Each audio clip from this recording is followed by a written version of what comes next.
Hello, everyone. Good afternoon, and thank you for joining us on Dojo Live today, Monday, the 17th of December. My name is Kim Lantis, broadcasting live from one of Nearsoft offices in Hermosillo, Sonora, Mexico. Joining me today are my teammates Carlos Ponce and Wendy Hey, McLean. Hi, guys. hello, Kim. We're good. Hey. So we're happy to welcome our final guest of the year, actually, our final guest of 2018. To wind down the year, we'll be talking about how to reimagine the travel agent or tour operator digital relationship. Today's guest is here to tell us how he and his team are doing just that. Please welcome the CEO of DH Enterprise, Ben Block. Hi, Ben. Welcome to JoJo Live. Hi, guys. Thank you very much for having me.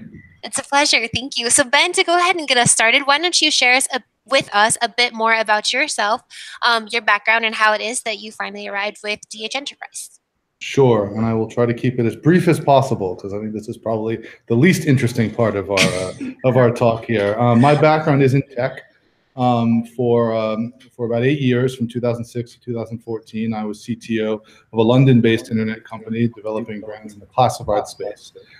We actually developed a strong brand presence in Western Europe, and then took some of our success there into Latin America, and were able to sell our Latin American business to eBay in the end of 2013 and the beginning of 2014.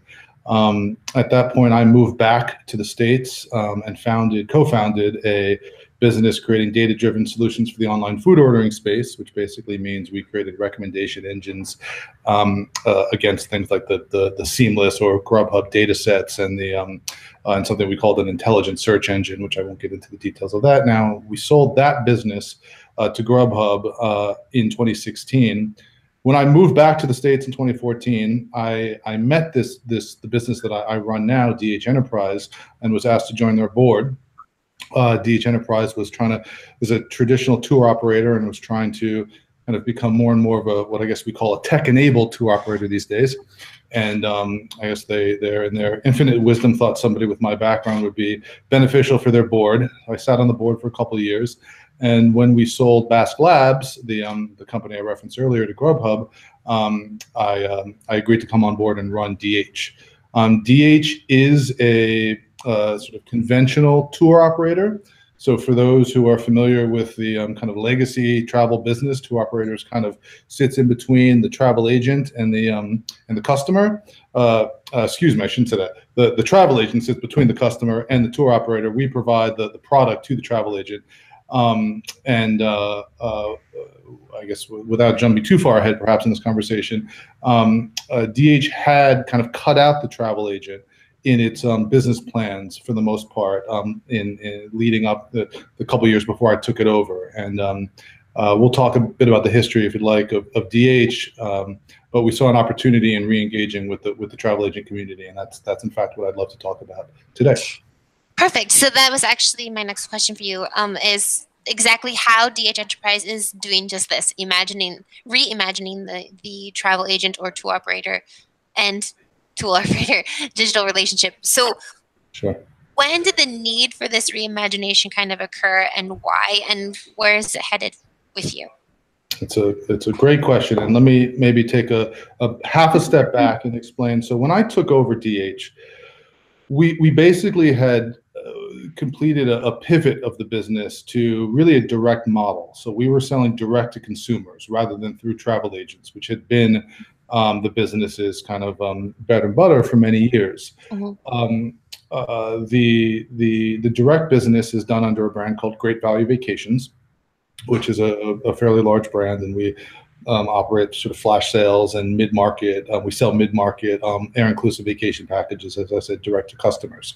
It's a great business, and it's an exciting business, and it's a business that I understand well because I have a sort of e-commerce direct-to-consumer background.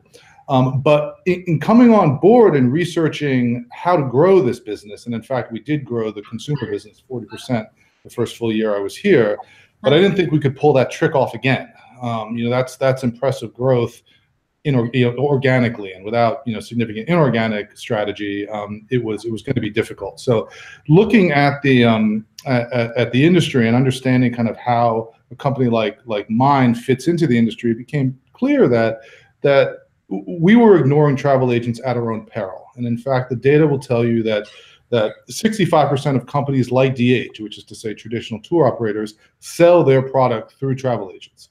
And we were leaving a lot of money on the table by not having a travel agent solution. Now, when you're, I'm a tech guy, as I said, and when you're what's the expression? When you have a hammer, everything looks like a nail, right? So we wanted to provide, I wanted to create a digital solution for re-engaging with the travel agent. So what we've done is we've gone ahead and I've sort of coined this expression, reimagined the tour operator and travel agent digital relationship. So what that means, in I'll try to be brief here, is we've interviewed, we've spent a lot of time talking to agents, what works for them, what doesn't work for them, what do they like about tour operators, what don't they like about tour operators, and we learned a lot, and we went ahead and tried to create an interactive or digital tool set that would give these agents access to our product from what I would call a DIY perspective. So, and I can talk about what our product is in a moment. That's what we've done, and I can probably get into more detail if you'd like at any point. Yeah, please do. Okay, so the way we think about our product is there's effectively three different pieces of content, so to speak, that we use on our consumer-facing side to convert customers, and we wanted to give that same tool set to the agents, and that it is literally kind of what we call travel inspiration content. And then we have pre-built vacation packages, and then we also have what's known in industry as custom FIT. So you can a customer or an agent can create their own custom package using our underlying products. What DH didn't have was a vehicle for agents to get access to this content or these products. And one of the reasons why, one of the challenges to that is agents will tell you when you speak to them, their biggest challenge or frustration in working with a tour operator is that this day and age, the tour operators often try to steal their customers. So I heard agents saying, it's a necessary evil to work with a tour operator. I have to sell your product, but the next year, if I don't get to my customer early enough in the buying cycle, you're going to market to them directly, and you're going to sell to them directly, and I'm going to be cut out. So what we did was we built this tool set that really enabled and kept the communication with the customer in the hands of the agent. And in fact, we created what we call a pledge to effectively do just that. So the pledge includes things like, we will never share your customers' information with any third party except whatever's necessary to book the travel. We will never reach out to your customers, without your permission. We will never market to them without your contact information on there. And ultimately, we will do everything in our power to make sure your customers have a great vacation experience. So what we built very specifically is access to our product, or in the case of the travel inspiration content, access to that content, and then really a deep set of sharing tools that give the agents the capability of sharing this content or these itineraries with their customers. And the sharing is all done, not surprisingly, through the web. So you receive an email, there's a link in the email appears to come from your agent. Our B2C, our B2B brand is Scepter. You see Scepter on the screen behind me. All of the Scepter branding has been removed from the communication that goes to the customer. The email, as I said, appears to come from the agent. The reply to, for those techies out there, if you hit reply, the reply to goes straight back to the agent, not to a Scepter email address or anything like that. And then when you click the link, you view an itinerary or a piece of content that's actually branded with the agent's information, the agency's name, the particular agent's contact info. You don't see Scepter anywhere. And one of the cool features that we created is when that content is viewed, the agent will also get an alert saying your customer is engaging with this content right now. Now might be a good time to follow up with them and try to close the sale because they're thinking about this vacation, which is a piece of functionality that is really novel to the agent community. And one of the things we heard when we were talking to them was a pain point Just like customers say they don't get my emails, they're not receiving it, they're not viewing it. I don't know if they're telling me the truth, if they're just blowing me off, whatever. So we give them this kind of alerting functionality that tells them exactly what's going on with the content that they're sharing and getting in front of their customers. Very good. Could we go all the way back to the beginning real quick and list those 3 elements again? I caught travel inspiration, content, the custom packaging. What was the number 2 that you had mentioned? Pre-built packages. So we have all of our pre-builts are air inclusive. All right, so it's like a 6 or 8. I mean, we have all kinds of sort of customization features within the framework of the pre-built.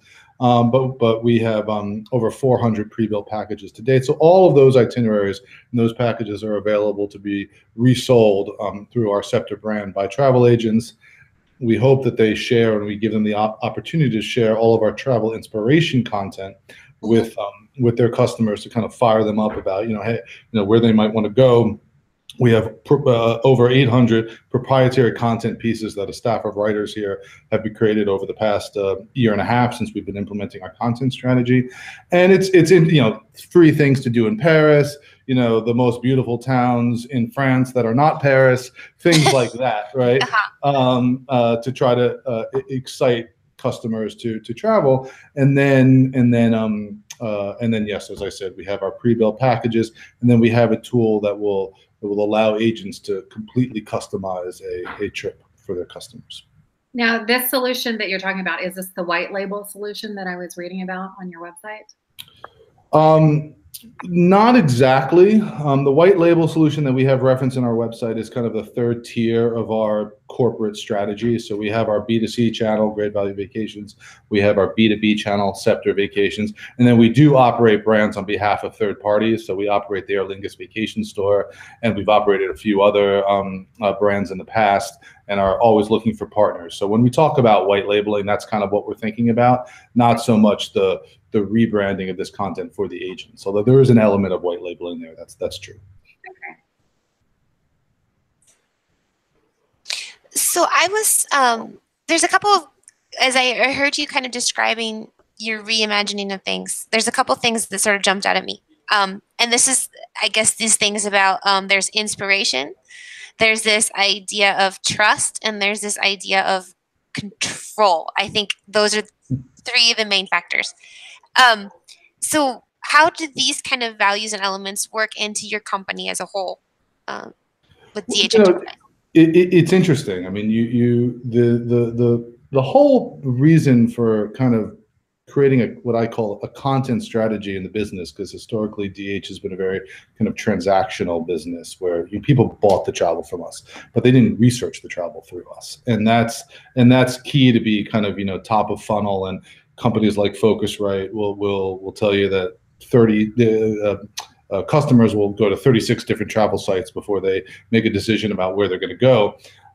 So certainly, it started as a kind of consumer-facing strategy, which is how do we get in touch with the customers higher up in the funnel or ahead of the purchasing process, and then if you can get ahead and you can get them researching travel through your brand, there will be that trust element. There will be that sense of expertise that your brand then has that will obviously encourage a higher propensity to convert through your brand as well. So it's our hope with the agent tools that we've created that the agents can create the same kind of trust and expertise to their customers. So if they're sharing this content with their customers, they can become the experts at France or Italy or Ireland, and one of the key destinations that we're at, and that the content kind of demonstrates that authority for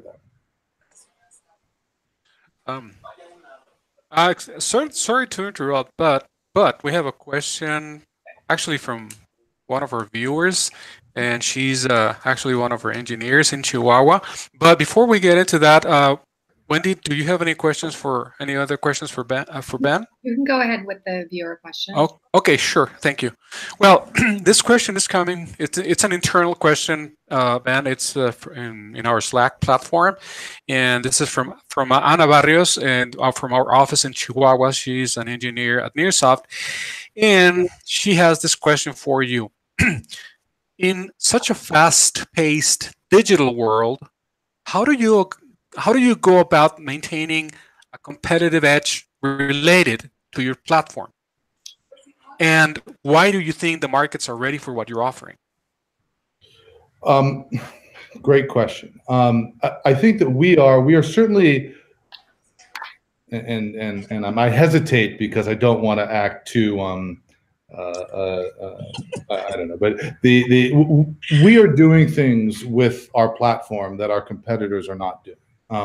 I think that, I bring, and I've brought along some of my team with me, that understands kind of software development in the modern world, the agile methodology, how to create MVPs, how to be lean, how to create that feedback loop with the customer base, and or in the case that we're talking about here, the agent community, to understand what's working, what's not. So we've applied all of that to our software development lifecycle, and that would be my answer to how do we keep pace. The same way any kind of lean startup would keep pace with the industry that they're in. And so I think, I guess to the second part of the question, I think, is, do I think the industry is ready? I do. I mean, I think that a lot of what we're doing is a better version of other components that are out there. Now, I don't think others haven't brought everything together the way we have. We haven't put like a nice little bow on it, or they haven't put a nice little bow on it with things like the alerting feature that I talked about earlier, that really closes the loop in the communication for the customer. But it's funny, people came to me when I was first proposing this in the industry, and they said to me, be careful, travel agents are really low tech. And I got to say, I don't agree. They're business people, and they use the tools that are available to them to drive their business and to close their sales. And we're just trying to create better tools for them. That was actually my question, because I was like, let's talk about usability and adaptation, because this lie or this myth, I don't know, that you just mentioned, there's this image, I guess, of travel agencies being low tech. So I'm assuming the usability of your product is something that you always keep in mind and how do you get this agencies to adapt to this or to buy into it? Is it a struggle, or is it something that agencies are actually craving?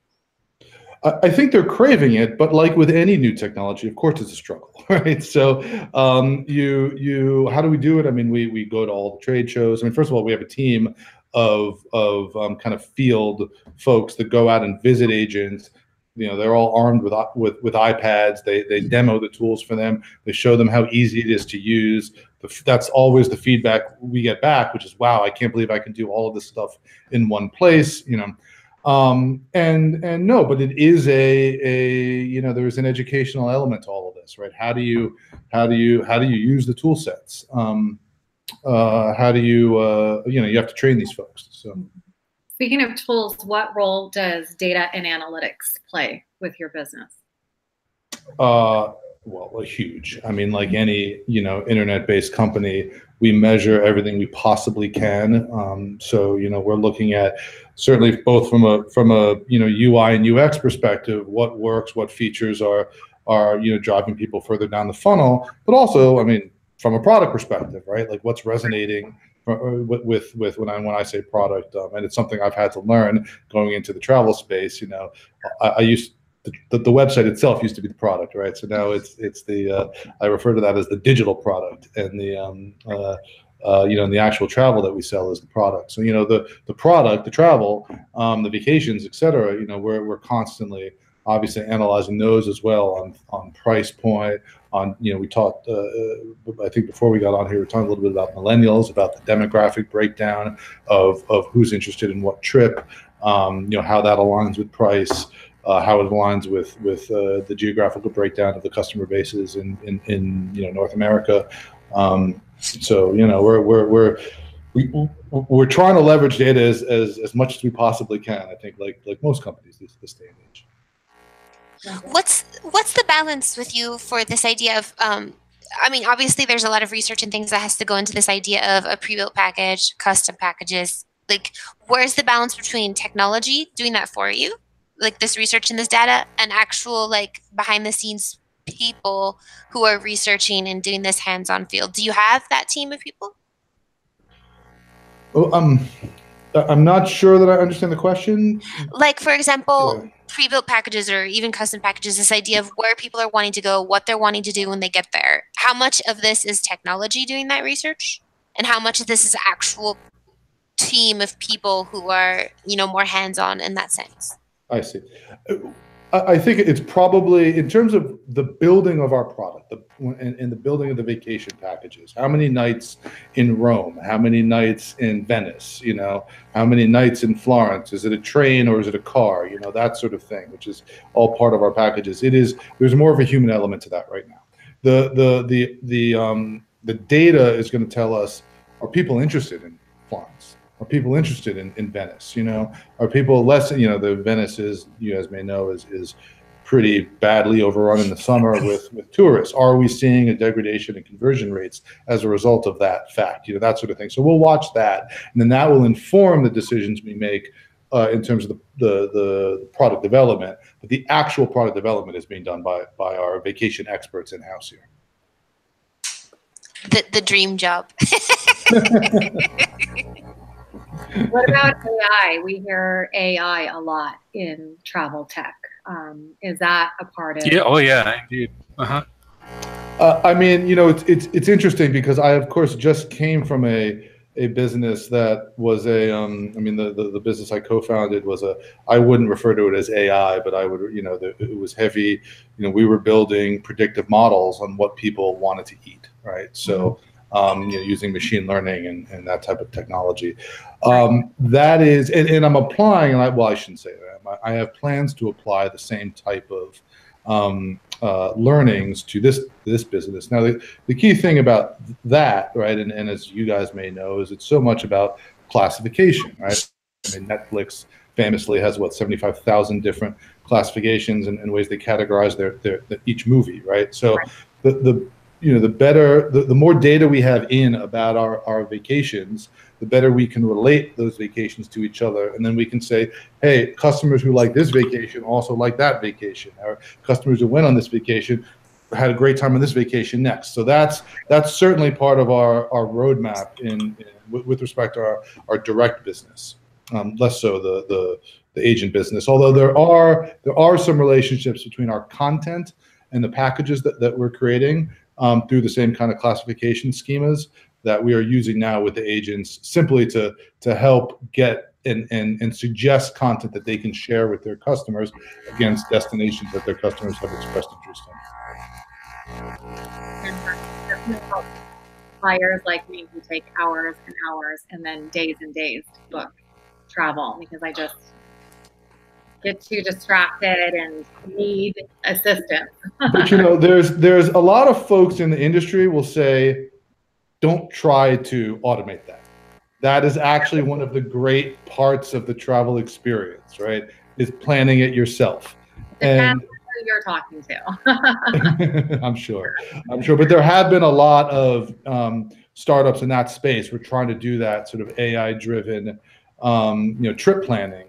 And it's really hard. It's really hard because it's such a personal experience, and it's fun, and the automating stuff that isn't fun is a no-brainer. Automating stuff that's fun, you're removing fun from people's lives, and I think there's some resistance to that. Right.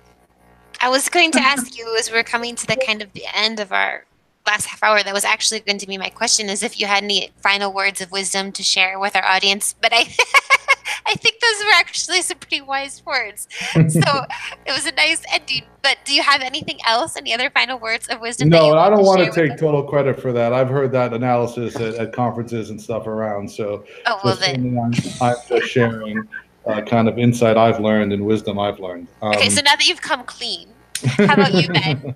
What words of wisdom might you have from your experience and continued experience with this vertical? Oh, it's a great question. Wow. Here's what I'll say is businesses like mine historically have been really, I guess, more successful selling to an older demographic. to the baby boomers and and whatnot. I've seen success, and we've seen success selling to the whole spectrum of age groups, that are old enough to travel alone, and there are ways to do it. And just because you're selling a pre-packaged, and we're not an all-inclusive kind of thing, when you're buying your meals and you're rum and cokes through us or anything like that. But we are, we're a all-inclusive package, I suppose, in the sense of air, hotel, land transportation, that sort of thing. The younger demographics are not opposed to that sort of vacation model if it's pitched correctly to them. If you treat them like they're senior citizens, they're going to go away from you. If you treat them like they're they are the kind of hip young people that they are, they will buy from you. So that's my word of wisdom. How does how do I say this? Where do financial limitations fall in that picture? Is that something that should or could be considered? I mean, I guess generally the baby boomers, we would think those are the people with the money, right? Right. So when it comes, is that generally the rule, that age and money go hand in hand, or are we seeing that's not the case? And how are people adapting to kind of hit that market of the more budget considerate people? I think you're right that assumption does go hand in hand. I think it's a fair assumption.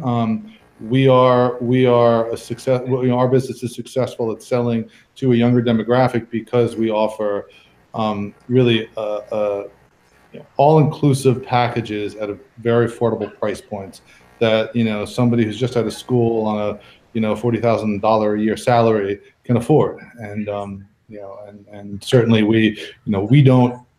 Our goal is not to sell, $1,200 per passenger packages to millennials and $10,000 per packages to boomers. Our product in general is much more sort of affordable, and we aim for a high value, mid-market product. So. Very good.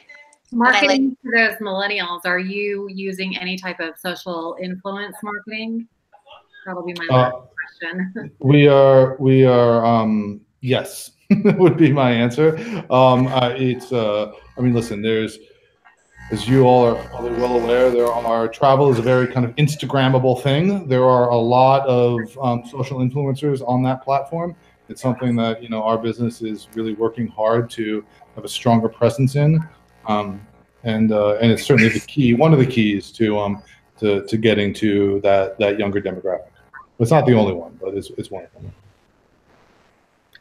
Perfect. Well, thank you very much for your time today. Carlos, go ahead. No. Actually, no. I was just gonna send out a brief reminder that we're about to wrap up. So I was just gonna say thank you to Ben, but you go ahead and do the wrapping. By all means. Well, that's actually what I was going to say too. Is thank you for your time today, Ben. We're wrapping up. Do you have anything else that you'd like to say before we close out? But No. Thank you guys very much. It's been a really fun experience here. Thank you. It's great talking to you. Yeah, it's our pleasure, and congratulations on your success with DH Enterprise and kind of trailblazing this vertical, which I think is really fun. I think it's interesting that you said that fact that stat that you threw out there, the 65% of sales are actually through travel agents. It surprised me. I think I just had this assumption. Growing. Yes, I just had this assumption that it's kind of like this dinosaur kind of thing, like it's on its way out, and then I'm wrong. Carlos told me to write things on paper, so it's sort of it's like this one of these kind of things, right? I don't know if you can see that, but the little closer. Travel agent usage went down, and now it's coming back up. Why is that?